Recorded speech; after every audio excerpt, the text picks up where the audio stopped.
All right, guys, what's up? It's T90. If you're watching this, that means you've officially made it to the T90 Extras channel, which is another channel where I upload more content, and at least specifically when it comes to T90 Titans League, I will be spamming a lot of sets and just having more in-depth conversations here as opposed to the main channel. What we're going to do in this video is briefly go through Platinum and Gold, and we are going to talk about my predictions on who I expect to advance out, who I think is going to do very well and advance forward. And then specifically with the gold, I'm going to introduce some players to you, talk about some things to look for, and try and get you excited about some different names. Starting off with Group A, we have the Viper, Classic Pro, Doubt, Jordan, Miguel, and Say My Name. When I look at this group, I see three players who I see as givens, or players who I believe will be in the top four, and I'd be surprised otherwise. We have the Viper as an obvious player who I think will probably win the group. We then have Jordan, and then we have Doubt. Three Gamer Legion players in the same group, which makes it interesting if they're trying to prepare strategies. But then Classic Pro, Miguel, Say My Name are the players after that. Say My Name is an incredible player, and I really do think he deserves to be in this top 24 and have made it into Group A.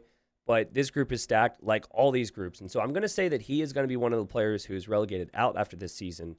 And then it's really between Miguel and Classic Pro. What's interesting about Miguel and Classic Pro is I think they're actually very different players, and I have seen both of them playing different players throughout the scene, and I feel like they have certain styles that they play better against.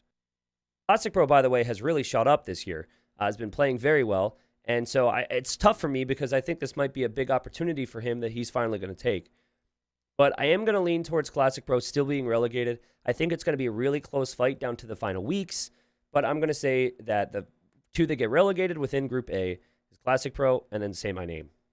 I do think Miguel will be fourth, and then I think that the Gamer Legion players are going to advance through. As for which player is going to go the furthest from Group A, I got to lean towards the Viper, who I think has the tools to win the whole thing. In Group B, we have Barles, Bro, Hera, Dragonstar, Velez, and Yo. And again, I have what I consider three untouchables in this group. We have Hera, who is one of the favorites to win the whole league, I'd say. We have Velez, and then we have Yo, who's probably another favorite to win the whole league. So those three players I expect to stay alive and then fight deep into the event after the group stage. But between Barles, Bruh, and Dragonstar, I had some thinking. And as much as I love Dragonstar, and as much as I love Bruh, I do think those are going to be the two that drop out. Dragonstar has really improved this year. He dedicated a lot of additional time. And I talked to him a little bit about what matchups he feels he can win. And he's very confident against players like Les. He thinks he can actually take games off of, and he thinks he can also take games off of Yo and Barles. But at the end of the day, I look at Barles and what he's achieved, and the names just carry some weight. So if I were to guess right now, I would probably say Dragonstar and Bro drop out. I think what'll be interesting about this group is who gets first. I am going to lean towards Hera on this one, but obviously if you are in the top three, you do advance out to the knockouts after the group stage, so should be pretty good for everybody here. I think Hera is going to be particularly motivated too because he does not have a ticket to Red Bull Legacy. And there are some other players like Doubt, Leary, Yo, and Viper who already have a ticket. So he feels like a really good player who's in good shape, who's going to take this opportunity and run it home. Group C, in my opinion, is the most unique group here because I only have two untouchables, two players that I think are definitely going to be in the top four. And that's tricky, right? And that's going to be Vinchester, and that's going to be Leary. Leary has been a bit inactive. He obviously played amazing in Battle of Africa. Doesn't play a lot of 1v1s these days. So I'm excited to get him back playing 1v1s. I think Leary, Vinchester are going to be the two that are ultimately near the top. But between Bact and Capoch, two players who faced off in WWC, for example, and I remember an amazing 3-2 series. And then Slam and Song Song. Slam, a player who's probably more skilled, but he can sometimes underperform. And then Song Song, who can overperform at times. It's really tricky. I think Song Song is definitely a player who's going to be relegated. I see the other three as a bit more experienced and more skilled, but I don't know who the final relegation player is going to be. I'm going to say Capoch, but I actually think Capoch is going to be more prepared than Slam and Back, so it's going to be super tricky. Pay attention to Group C. The final group is Group D, and we're going to consider this the group of death. Usually with group stages, there is one group which stands out a little bit more. The other groups are stacked too, but this one is incredible. We've got ACCM, Bad Boy, Dogal, MBL, Nikov, and Tato. Now, of this, I think there is one player who is definitely the standout as the weakest, and that is unfortunately Bad Boy. Crazy to say that he's the weakest, but he, very similar to Song Song in Group C, has had recent improvements in events and needs to start beating some big boys to be able to really be seen as someone who's going to win the group here. Beyond that, though, if I were to pick any number of the other 5 names, I mean, we're talking big names. And all players who at one point, if not now, were considered well into that top 10. I think Tato is going to perform very well. I think Tato is probably my favorite to win the group. But between Nikov, MBL, Dogao, and ACCM, it is super tricky. On one hand, you have MBL, who is probably more skilled than the majority of these players, but he's notoriously underprepared. So I think he could have a weak start to the whole series, which could catch up with him later. Then you have Dogao, who was insane in 1v1s 1 or 2 years ago, but now he's more along the lines of a top 15 player or a top 20 player, and who knows what form he'll bring. And then you have Nikov, who is incredibly talented, but can occasionally get frustrated or maybe just hit some walls and not be able to close out games. I don't know. But, I'm going to probably have to pick somebody here. So I'm going to say Bad Boy and Dogao get relegated. It hurts to say that.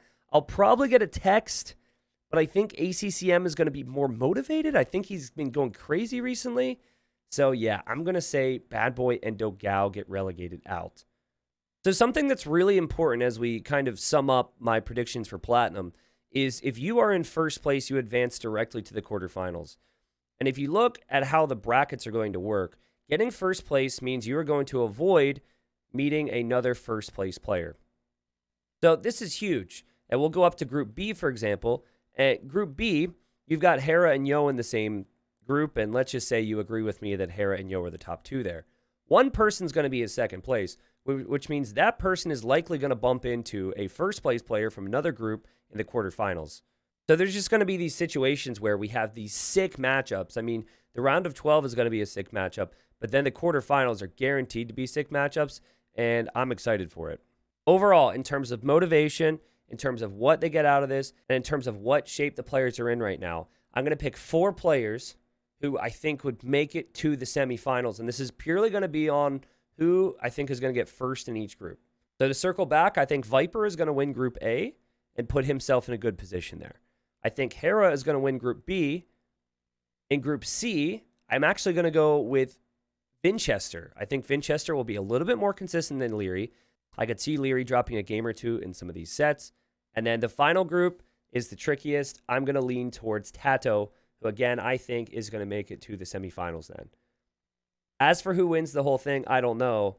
But of the names I just mentioned, Tato and Hera do not have a ticket to Red Bull Wololo Legacy. I'll be excited to see how it all goes down. I'd love to hear your comments and your thoughts on who you think is going to perform well in these settings, whether that be based on the map pool or whatever. I'm probably going to be dead wrong in all this. It's going to be way too competitive, but I figured I'd get some guesses out there, and it'll be fun to look back in a couple weeks. Next, we're going to move on, and we're going to talk about gold, and I'm going to spend a little bit more time introducing certain players and talking a bit more about their reputations. If you're not interested in these players, that's completely fine, but thanks for sticking with me and watching my Platinum predictions. I'm just going to touch on some names here that I think that you really need to know in gold, and then also talk about who I think are going to be in the top 8 to move forward after it's all said and done into Platinum for next season. So Group A, man. Group A's got some names. Group A has got some names. We have Valis at the very top, who I think is probably the best player within the group. If you go further down, you've got Fat Dragon, though, a.k.a. Vivi. And, Vivi, he's a player who wasn't very active with tournaments this year. And maybe same with Valis, could have had some extra results to maybe make it into the top 24. These are guys that if I would have asked 20 different people, could have maybe even been in the top 24 and deserving of Platinum to begin with. So those 2 are the favorites within the group. You've got some interesting players otherwise. So Rapard is a Russian player. And Rapard has actually gotten some interesting results before. I think he got a win off of Hera in King of the Desert. I have played him a lot, and I would say that he's kind of like an Ice Vein player. He tends to play the same all the time, and he does have a tricky bone in his body. He can do some crazy things, but ultimately, I think Rapard is one of my favorites to get relegated, and alongside him, I am going to say Ubetnir to get relegated as well. Now, I hope I can bring Turkish players' games to you. Ubetnir, I've casted before, and I think it was in the 2v2 World Cup. I'd have to look back, but he does this crazy thing in late game where instead of just making a house, he goes at house and an outpost. Again, I think it's on the YouTube channel. We had a couple games with him, but he's a more classic player, and he said, when people patrol into my outposts, I want them to stay there a little bit longer, so I make the houses. He's cool to watch, but long story short, I think Valis and Fat Dragon stand out the most. I'm excited to see what Margugu can do, though. He's a young Frenchman, has been playing for My Insanity and the Baguettes, a really good team game player, and he seems really motivated as well right now. I don't know as much about Vodka's reputation. Vodka's probably had a higher peak than Margugu, but I don't know, man. When I see younger players and I see how active they are, Margugu's definitely up there. So pay attention to Margugu. He's really fast. I honestly think, and Margugu might hear this, I honestly think Margugu just needs to chill a little bit, relax a little bit more. His decisions and speed are there. Sometimes he tries to rush it, be too crazy. He's got to get the jitters out of his system. In Group B, interesting group. You have Draken and Madri, so two players who are considered clowns. They really like Arena and whatnot. Of those two, I actually think Draken might be slightly better for this type of map pool. If we're talking maps that aren't Arena and not African clearing, I think Draken could possibly develop some build orders. I don't know how motivated he and Madri are going to be for that. But anyways, both players, I don't think you should just label them as clowns. I think they could do some things here, especially in just a play all three. Jemjack, who's a Polish player, he's going to be really good on open maps. I feel like Jemjack is going to be in a lot of play all threes that has probably the best games from this group. But the players I haven't really talked about, and Nili, who I think is probably going to be the weakest player in the group. He's going to have to prove a lot of people wrong. And then Sobek and Fire, who I actually have as top two in this group. These two are going to shine. Fire is a player who was formerly top 10 or top 15. Yet wasn't extremely active over the past year. Kind of was notorious for getting close to qualifying for events but not making it in. Or maybe losing in the first round against some of the top 16 or the top 20. I think Fire has so much experience, and if he takes this with a level of seriousness, he is the most talented player here. But I was torn on who to put second, but I'm actually going to put Sobek. I think a lot of you guys might not know this guy, but he's one of many Chilean players who I expect to dominate. The guy is in good shape on ladder, and I think the reason you might not know him is the first year or so of DE, he actually didn't have a PC, wasn't playing it. He's been back. It might be bold. I'm going with Fire and Sobek as the top two in the group. I guess I should probably say who was going to get relegated here, too. This is tricky for me. I do have to say that Nili's probably coming in as the weakest player here. I'm going to lean towards Nili, and I'm going to lean towards Draken. I think Jemjack and Madri are going to have enough wins in there to be able to stay alive, but we'll have to see. The next group, we have some fun players, and we have two players in particular who I know very well because they're pretty supportive of the content and whatnot, and you have Ganji, who you might recognize from Regicide Rumble 4. And then the player who actually was in the same Regicide Rumble 4 game is freaking Andy. And both these players are really active and really motivated right now. These are two players that I think are going to have to fight hard to stay alive in the group. But I think that they are actually favorites to do it. I actually have Stark as one of the bottom two players. I think that Stark is kind of past his glory days. It's an open map pool. He was always relied on walls. I think he's going to struggle a bit. And then I have Clement, who is another up-and-coming French player who I just haven't seen many results in tournaments. I have those two as my bottom two. The top two, though, for me, are going to be Dark and Running. Running recently played amazing in Battle of Africa 3. Running has insane runs on the ladder. Runs, haha. And then Dark is like 18 years old, motivated, and super aggressive. I mean, you have Dark taking some wins off of big names on the ladder on open maps. So I think Dark, the teenager from Russia, is going to go through. All right, sorry, I should rephrase that. I think Dark, he's going to be at the top two, and I think he's going to be one of the favorites to maybe get into the top 8 to get through to Platinum. And then I think Running is going to be right behind him in the group. Final group, you've got some fun names. So first off, we've got the player I'm very excited to cast again in Overtaken. Overtaken is insanely aggressive. Overtaken is crazy. And he just doesn't have the name that like Daniel and Sato are going to have, right? These are the top 3 here, I think, within this group. Overtaken played in Hidden Cup Qualifier and did some crazy YOLO stuff, but since then he's really improved on the ladder. Honestly, it might not be that crazy to say that Overtaken might actually end above Sato or Daniel within this group. I'm excited to watch them play, and I'm basically going to be keeping an eye on him. I feel like round 3, when Sato and Overtaken play, I'm going to want to have my eyes on that. Kingston is a Mexican player who also has had amazing results in tourneys recently. He's been playing a lot of B tier, C tier tournaments, also playing on the ladder.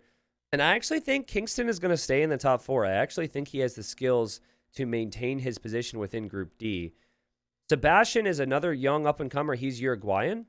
I play these guys on the ladder all the time, right? And I do think that Sebastian is slightly weaker than Kingston.